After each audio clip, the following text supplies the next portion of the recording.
All right.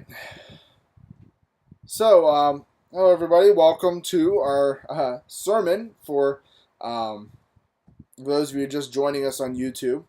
I do for our sermon of Cyber Hope Church. This is what November 13th. Wish you guys. We'll have a link posted in the description of this video of a new room I set up for Adobe Connect for you to come if you want to join us live for that. But tonight I've got a good message kind of based around no matter which way you roll this week and here in the States, there are many that have struggled with disappointment with the election on Tuesday. And so it made me wonder and think about how we as Christians are to accept disappointment, not the election aside, disappointment in our lives, disappointment in how we move from hurt to hurt and situation to situation. So what I want you to do tonight, first thing for me, is think of things that disappoint you. And there are parts of this. I want to let you know I did find some things online for this as well, so just letting you know ahead of time. But one pastor that I found is from Ohio. Put up online and said, he asked his friend once out of courtesy, what kind of things disappoint you? And she said, yeah, don't ask me that. I'd rather focus on the positive. And see, disappointments can be quite painful, regardless of their magnitude. He had a friend, Nancy, who terminated a long-term relationship in which she'd struggled for decades. Harsh words, bitter memories, and daily friction had taken their toll. She said, I've never felt the emotional closeness I hear other couples describe. Hopes of deep satisfaction became a tarnished nightmare, and broken dreams prompted her to end the relationship. He had another friend named Bob who lost the job he loved. His friends and coworkers appreciated his accomplishments, but his supervisor seemed strangely distant, offering naive criticisms and little praise. Feeling throttled and underappreciated in an otherwise satisfying job frustrated Bob immensely. Losing his livelihood was even worse. And then there is a friend named Susan. She knew something was wrong before the doctor even spoke. Said your biopsy shows a malignancy. A lumpectomy or mastectomy might remove this cancer. For the next few moments were a swirl of confusion as Susan struggled to grasp what was happening. This was supposed to be part of her charmed life. Always class president, cheerleader, socialite, proud wife and parent. Cancer happened to other people. How was she supposed to handle this tragedy?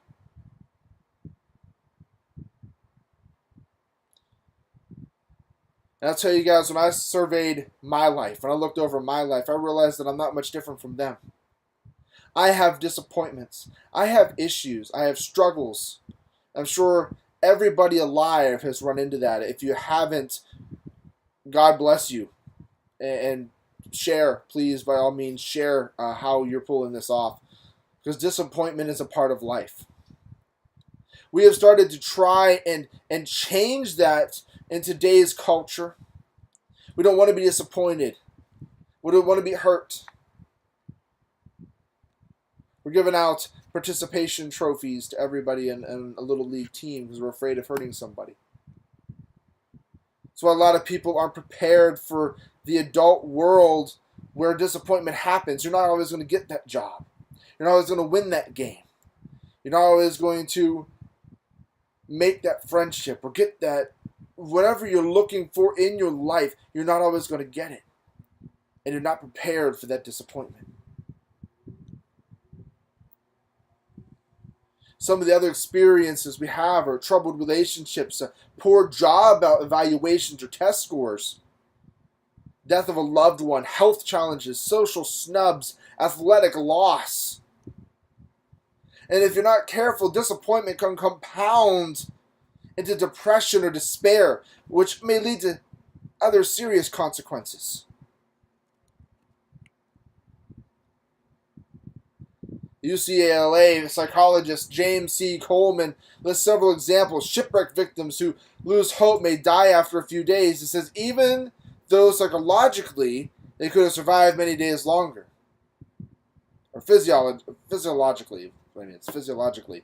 They're going to survive many days longer. He knows that despair can contribute to suicide, while hopelessness breeds by poverty might manifest as apathy. Values, meaning, and hope appear to act as catalysts for mobilizing energy and finding satisfaction. And without them, Cole reports, life can seem futile. Wow. You know what that says there? That says it's your attitude for what is happening to you does more for your health than your health itself. When you take that news so badly and so horribly, it can be hard to get out. And I've been there. I've struggled with depression. I've struggled with that. What am I going to do now? My life is turned upside down. I've been there. I've done that. And I'll tell you guys something. I think the worst pain was feeling alone.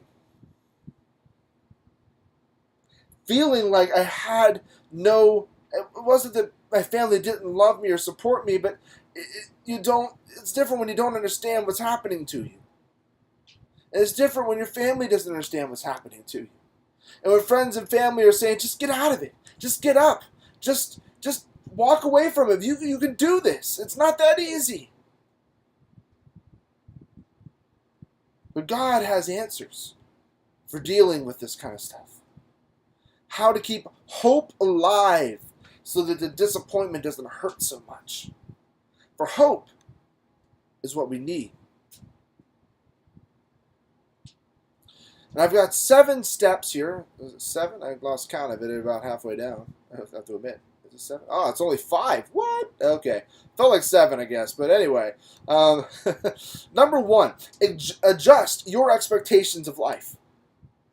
You see, not every team wins the Super Bowl or an Olympic medal. Not every applicant gets the job. And you know what? Illness happens. Not every marriage hits that happily ever after Disney level of love and happiness. Okay?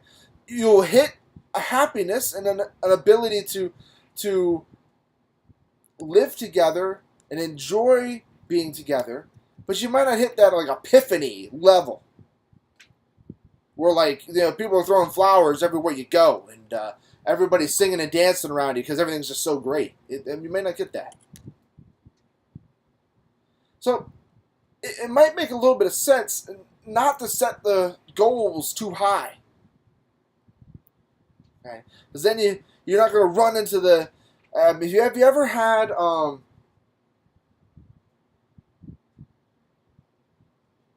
I just had an example and it just soared away from me. You ever had that moment when you were so certain that you were going to pass that test? You were going to get that job?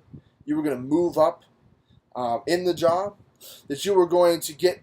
you were going to actually maybe land some money? And then it all falls apart? And you're left there wondering what happened? Because you set things too high. I'm going to step out there on the political stage for a second, because I know that'll happen. One of the reasons why this election hurt so badly for so many people was the expectation bar. Everything was set so high. Everything they expected so much on both sides that we lost our way. The expectation bar was too high for either candidate to ever actually achieve total victory.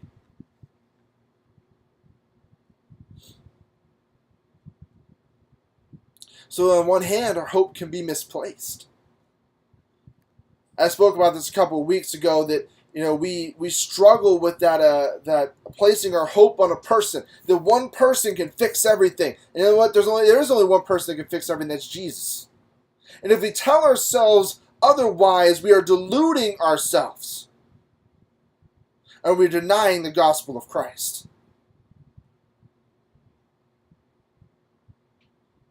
See, if your highest hope is achievement, you will eventually be disappointed. King Solomon wrote, "As I looked at everything I had worked so hard to accomplish, it was also meaningless, like chasing the wind, as Ecclesiastes 2:11. On the other hand, if we're so afraid of disappointment that we lower our hopes, we can close ourselves off from what God may have in mind. So it's a balance. Ever heard anybody tell you they can't get through their diet?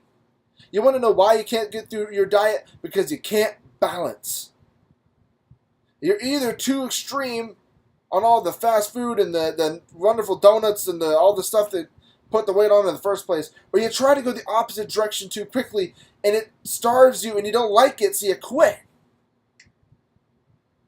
Everything in me, not everything in moderation, because there's some things you just shouldn't touch, but when you moderate yourself, but still eat what you want, but moderate how much and how often, you'll notice that things will change for you when you didn't expect it to.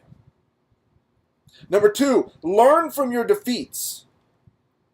See, disappointment and failure build character and patience when allowed to do so.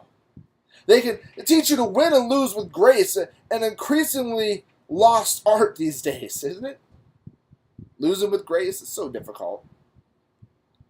I have to say, I'm pained by my own generation for our inability to lose with grace.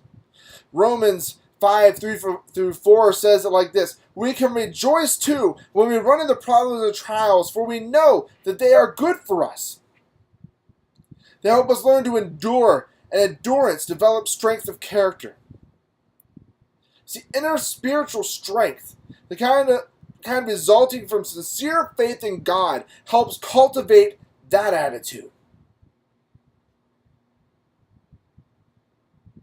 See, teenage Hawaiian surfer Bethany Hamilton lost her left arm to a 1,500-pound shark. Her upbeat response startles observers. "This was God's plan for my life," says Hamilton, "and I'm going to go with it." 3 months after the mishap, she was back surfing competitively. And she regards her tragedy as an opportunity to inspire others with God's care. How about you? But I'd have a little bit of trouble struggling. I'd struggle a little bit with losing an arm. That's why if I play too many video games to lose an arm, that sounds horrible. I don't know if I like that a whole lot.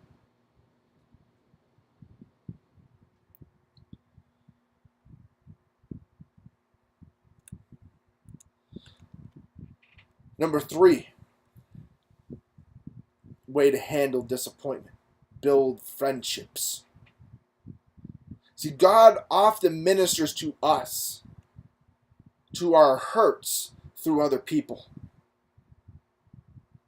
We have a tendency when we hit that disappointment to pull away from the people that would be the most helpful to us. We shell up. We try not to let people see us suffering because they may think less of us. And I'll tell you something, people who genuinely care about you, people who genuinely are your friends and family, will not do that to you. Because they do not want to see you hurting. It can be tempting to put up those walls when you're feeling vulnerable and lose that healing and hope that they can provide. Another pastor said during a particularly lonely time in his life, he was very glad to have close friends. His wife was divorcing him, and some coworkers had betrayed his trust, and he did have a cancer scare at the time. That's a lot of things at once, isn't it? Divorce, trust issues, and cancer. Think about that. That's cancer, divorce, and trust issues. That's a lot of things to handle in one time. And 2 days before the divorce was final, a longtime friend called to see how he was doing. He wept into the phone as he described how his world was crashing in, knowing that his friend was there and that he cared, gave him strength and hope to endure. It's hard. It's hard to find those close friends that will stick around, but when you do, hold on, because those friends will be your lifeline to sanity.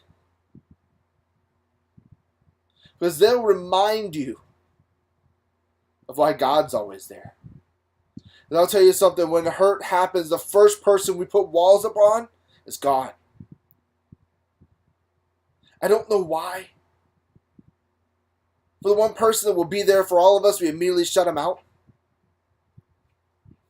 Maybe we assume he abandoned us. Maybe we assume that he didn't care to help us there. So we put the walls up. And it takes a good friend to come along and say, what are you doing? Why you got walls up? God's not done. God hasn't finished. He's still waiting for you to come back. So that brings me to point number 4. Go deeper with God. See, friends are essential, but humans can let us down and they can err in judgment. Even the most heartfelt friend can cause problems in your life if they stumble along with you.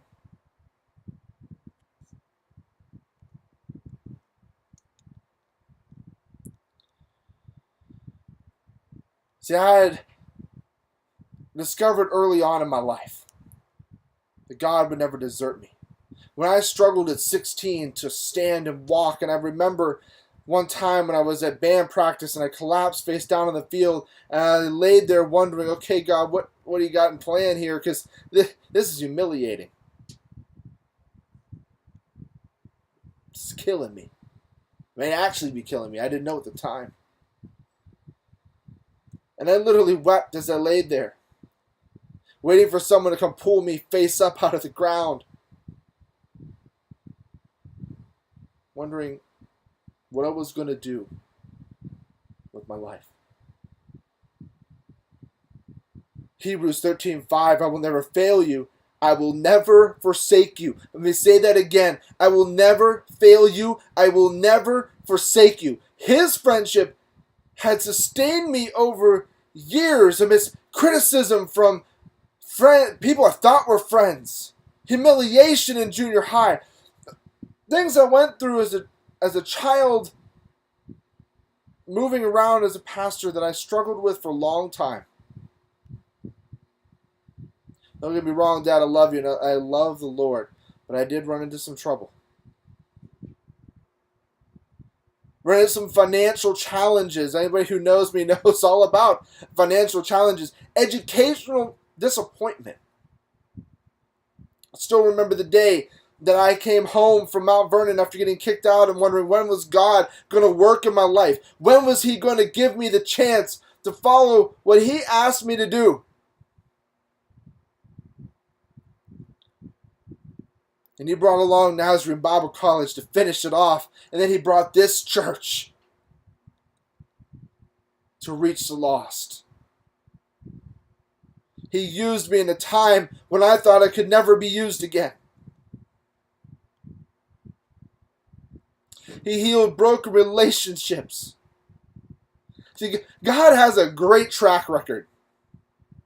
And when you look back upon your life, you'll see his tracks everywhere.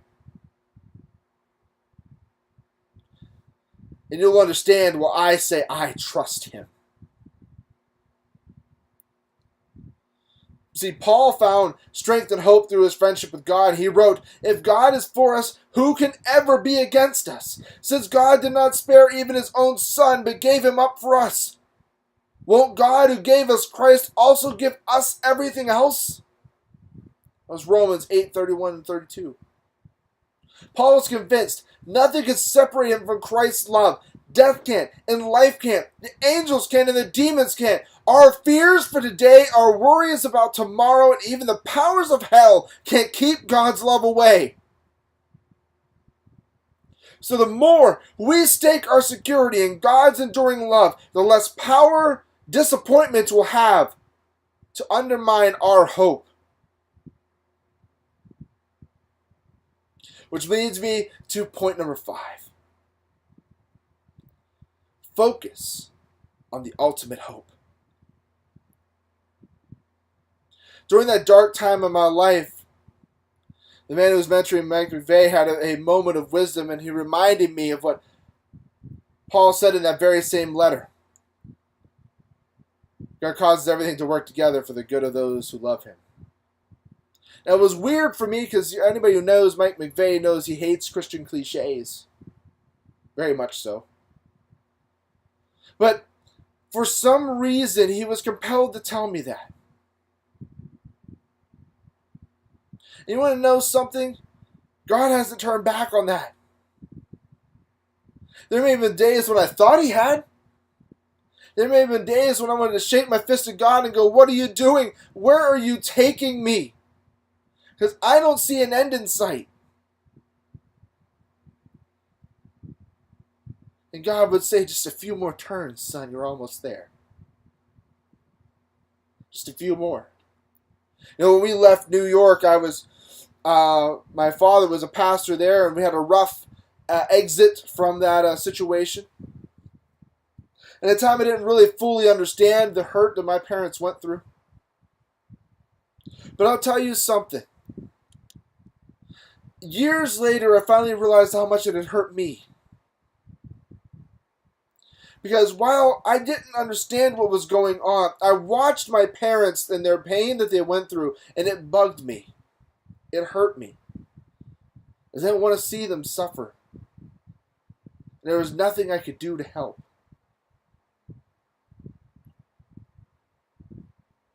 And in that time, I watched as my father and my mother, after months and years of healing, turn back to God, and now they're not only stronger than they ever have been in their marriage after turning together to the Lord during a moment of sorrow and pain. But I've watched them grow closer to God. Even though my father was a pastor, and you would think, how can a pastor go any closer? I'll tell you, we can. And I have watched his walk get deeper and deeper with the Lord. And it has been a huge inspiration to me and to my wife to watch them make leaps and bounds in their faith with Christ.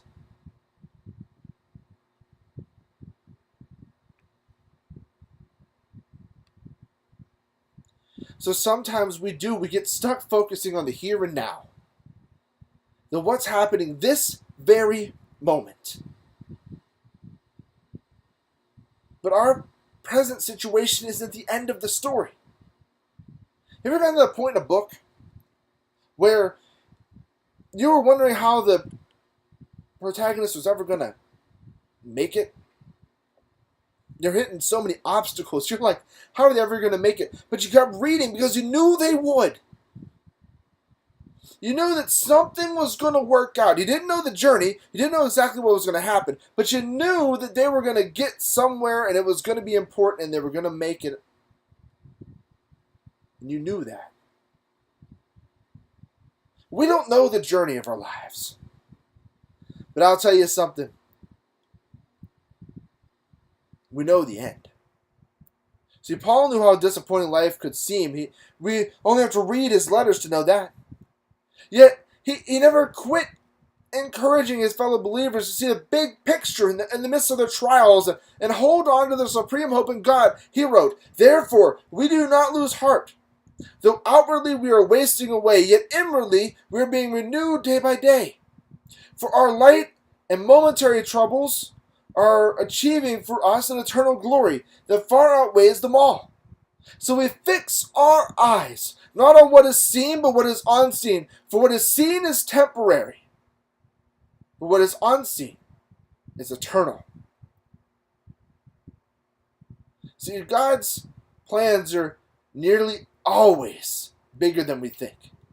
The sting of our relatively short-term disappointments in no way compares to the ultimate hope we have in Him. 1 Peter 1:13 counsels, "Prepare your minds for action. Be self-controlled. Set your hope fully on the grace to be given you when Jesus Christ is revealed." In other words, wonderful things will come our way when Jesus returns to this troubled planet. But even now, God offers compassion, forgiveness, and strength to those who trust in Him. relationship with Him gives us the great hope that empowers us to face any disappointment, so that we can wake up tomorrow and say we made it another day. We survived another disappointment. And somehow we made it through. I want to thank you guys for coming tonight, for joining me in this journey, for supporting me through everything. And so I leave you with this. May the God of peace that surpasses all understanding give you rest for the night, joy for the morning, and hope for the day. Thank you. God bless.